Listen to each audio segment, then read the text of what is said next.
안녕하세요. 치매 전문 유튜브 채널 똑똑이 주치 정답 정혜진입니다. 오늘은 저희가 기존에 이제 치매라는 질환 그리고 어떤 돌봄과 관련된 얘기를 쭉 해오다가 약간 좀 색다른 얘기일 수도 있지만 우리 어르신들을 간병하고 있는 돌보고 있는 분들에게는 꼭 좀 중요한 정보 하나를 드리려고 하는데요. 바로 그 비대면 진료 시범 사업에 관련된 이야기입니다. 코로나19가 한참 이제 심각한 단계에 있을 때 격리되어 있거나 감염성 질환이 의심되는 상황에서 병원에를 못 가니까 그러면 어떻게 하냐 하다가 그러면은 전화로 진료를 하고 상황을 파악한 다음에 처방전을 팩스로 약국으로 바로 전달을 하자, 이런 식의 개념의 비대면 진료가 생겼었어요. 그거는 사실 감염병 예방 및 관리에 의한 법률에 의해서 이렇게 진행이 됐던 비대면 진료인데 아마 비대면 진료를 굉장히 잘 활용하셨던 분들도 있을 테지만 좀 의외로 어르신들이나 보호자분들은 이 부분을 잘 몰라서 활용을 많이 못하신 분들도 있는 것 같아요. 2023년 6월 1일부터 코로나19의 감염 그 단계가 조금 더 완화가 되면서 이 비대면 진료를 그러면 이제 병원에 다 직접 갈 수 있는데 계속 해야 되냐 말아야 되냐라는 이슈가 계속 있었습니다. 그래서 사실 아는 분들은 아시겠지만 비대면 진료를 요새는 모바일 앱을 통해서도 할 수 있을 정도로 기술도 많이 발달하고 굉장히 이제 간편하게 진료를 받을 수 있는 툴들이 마련이 되었는데, 이 부분에서 이제 과연 그 비대면 진료가 안전한 것인가에 대한 이슈도 있고 해서 과연 이 비대면 진료의 안전함과 혹은 편의성, 이 두 가지에 대한 논의를 이제 몇 개월에 걸쳐서 한 끝에 2023년 6월 1일자 이후로 새로운 개념의 비대면 진료 시범 사업이 시작되게 되었습니다.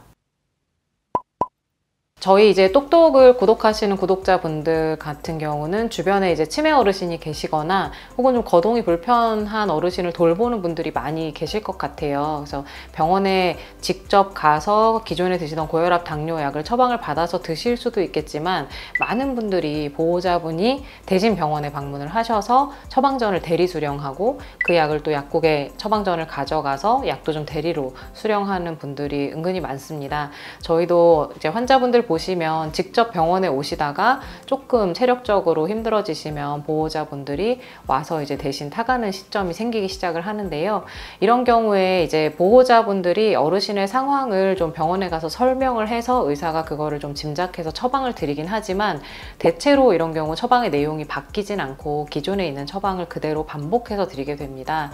왜냐하면 어르신의 그 상황을 저희가 명확하게 알기도 좀 어렵고 내용을 바꾸기 위해서는 직접 저희가 진찰을 하고 바꿔야 안전하기 때문에 그렇게 됐는데요. 이런 경우는 저희가 오랜만에 이제 병원에 오게 되시거나 혹은 병원에 결국에 못 가서 저희가 방문 진료를 가게 됐을 때 혈압이 생각보다 좀 많이 떨어지셨는데도 예전에 드시던 혈압약을 그대로 드시고 있다거나 당뇨 조절이 잘 안 되고 있는데도 당뇨약을 좀 불충분하게 드시고 계시는 경우들을 좀 종종 만나게 됩니다. 그래서 이런 분들이라면 사실 병원에 가서 직접 진료를 받는 게 가장 좋겠지만, 그래도 도저히 병원에 갈 수가 없고 컨디션은 예전과 좀 달라지신 것 같다라고 할 때 이용하실 수 있는 게 바로 이 비대면 진료 시범 사업입니다. 이제 2023년 6월 1일부터 새롭게 시작된 비대면 진료 시범 사업에서 좀 바뀐 것들이 있어요. 그래서 기존에 비대면 진료를 전화 진료라고 하죠. 그래서 이용을 하셨던 분들도 좀 알아두셔야 될 몇 가지들이 있어서 새롭게 시작되는 시범 사업과 관련된 내용을 좀 안내를 해드릴게요. 우선 첫 번째는 비대면 진료를 어디 가서 받을 수 있느냐, 그래서 비대면 진료를 받을 수 있는 의료기관이 어떤 곳이냐인데요. 정리해서 딱 말씀을 드리자면 기존에 진료를 받으시던 의원에 가셔서 진료를 받으실 수 있습니다. 그래서 만약에 내가 동네 의원, 내과, 가정의학과 이런 곳에서 혈압이나 당뇨 때문에 약을 받고 계시던 분이라면 다니던 의원에 문의를 하셔서 직접 갈 수 없는 상황인데 비대면 진료가 가능한가요? 라고 문의를 해보시고 가능하다라고 하면 비대면 진료를 받으실 수 있습니다. 그 대신에 병원급, 이제 2차 병원, 3차 병원 하는 큰 규모의 병원급에서는 이제 더 이상 비대면 진료를 하지 않는 것을 원칙으로 하고 있고요. 다만 예외적인 조항이 있다면 좀 희귀 질환자들 같은 경우, 그리고 수술을 했는데 수술 후에 관리가 좀 지속적으로 필요하지만 직접 병원에 오기 어려운 경우, 희귀 질환자인 경우는 병원에 갔다 온 뒤로 1년 이내, 그리고 수술 후 관리 환자는 병원에서 퇴원한 뒤로 30일 이내까지는 한정적으로 병원에서도 비대면 진료를 허용하고 있습니다. 하지만 원칙은 의원급에서, 그리고 내가 다니던 의원이어야만 한다는 거 명심하세요. 두 번째는 이제 초진과 재진의 개념이 있는데, 저희가 어떤 질환으로 진료를 받을 때, 처음 진료를 받을 때를 초진이라고 합니다. 근데 예를 들어 제가 고혈압으로 진료를 받고 있었는데 어느 날 갑자기 혈당이 높아져서 당뇨약도 받아야 되는 상황이다라고 하면, 그것은 당뇨에 대해서는 또다시 초진이 되고 기존의 고혈압에 대해서는 재진이 됩니다. 그래서 초진, 재진은 의원을 방문을 한 횟수로 따지거나 경험으로만 따지는 게 아니라 어떤 질환으로 진료를 받았냐에 의해서 이제 구별이 되는데요. 이 비대면 진료는 기본적으로 재진에 한해서만 진행이 되는 게 원칙입니다. 재진의 기준은 어떻게 되냐면, 고혈압, 당뇨 혹은 정신과 질환, 그리고 뭐 결핵, 그리고 뇌혈관 질환, 뇌전증, 갑상선 질환, 간 질환 같은 만성 질환을 가진 분들의 경우 내가 의원에 가서 진료를 받고 난 다음 1년 이내에는 비대면 진료를 받으실 수 있습니다. 하지만 1년이 넘었거나 혹은 새로운 질환으로 또다시 진료를 받으셔야 될 때, 그때는 다시 초진이 되기 때문에 그런 경우 비대면 진료가 좀 어려울 수 있고요. 방금 안내해드린 만성질환들이 아니라고 한다면 가능하면 직접 가셔서 진료를 받기를 권하지만, 만약에 최근에 피부과 진료 때문에 연고를 받았는데 이것이 조금 모자라서 더 필요하다라고 한다면 똑같은 상병으로 진료를 받는 건 한 달 이내에도 비대면으로 가능하다고 합니다. 다만 초진의 경우에 예외적으로 허용되는 것들이 있는데, 여기서 이제 저희 보호자분들이 많이 좀 알아두셔야 되는 부분인데요. 65세 이상 이시거나 장애인인 분들 같은 경우는 초진인 경우에도 비대면 진료를 허용하고 있기 때문에 만약에 도저히 지금 병원에 갈 수 있는 상황이 아니다라고 하면 근처에 가까운 비대면 진료하는 의원에 연락을 해서 65세 이상이다 혹은 장애가 있다라고 하시면 비대면 진료가 초진인 경우에도 허용이 됩니다. 그리고 이제 소아 같은 경우에도 야간이나 휴일에는 비대면 진료가 초진이어도 허용이 되는데요. 다만 이제 소아의 경우에는 비대면 진료할 때에는 처방은 이루어지지 않고 상담만 이루어진다고 합니다.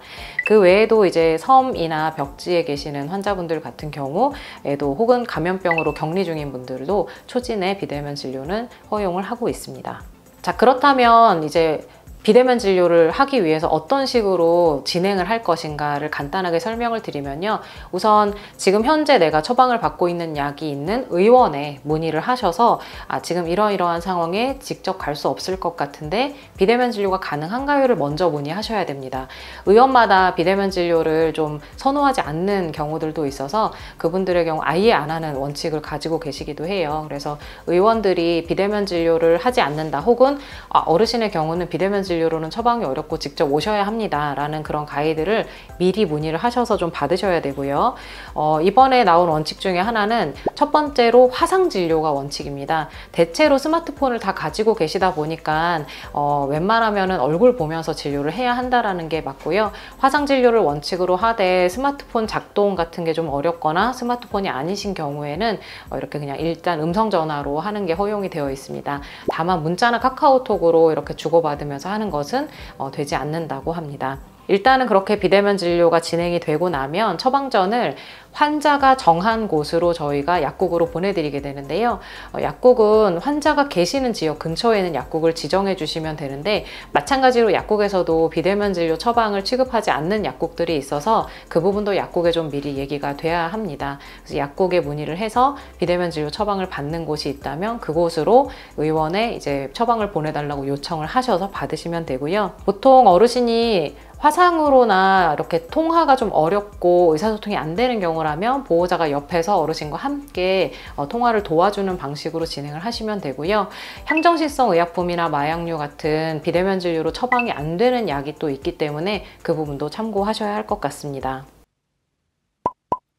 65세 이상 어르신 분들 같은 경우 좀 거동이 어려운 경우에는 이렇게 비대면 진료를 최대한 좀 활용하시면 아무래도 어르신 보호자분이 병원에 가서 대리 수령을 하는 것보다는 조금 더 정확한 진료를 받으실 수 있을 것 같은데요. 저희 채널을 주로 이제 보고 계시는 치매 어르신의 보호자분들 같은 경우에도 이 부분을 좀 알아두시면 도움이 되지 않을까 해요. 치매 같은 경우는 약 조절을 좀 예민하게 할 수 있으면 좋은데 치매는 한참 진행이 됐는데도 이렇게 약은 약은 그대로 드시고 있는 경우들을 많이 봐요. 그래서 그런 분들은 비대면 진료를 좀 최대한 활용하시면 좋겠고, 안타깝게도 그 향전신성 의약품 중에서는 처방이 안 되는, 그래서 어르신들의 좀 심리행동 증상을 조절하기 위한 약들의 경우는 비대면 진료가 되지 않아서 보호자분들이 결국 병원에 직접 가셔야 되는 경우들도 있지만, 그 외의 약들은 충분히 처방이 가능하니까 이 부분을 좀 부분적으로 섞어서 활용하시면 되지 않을까 싶습니다.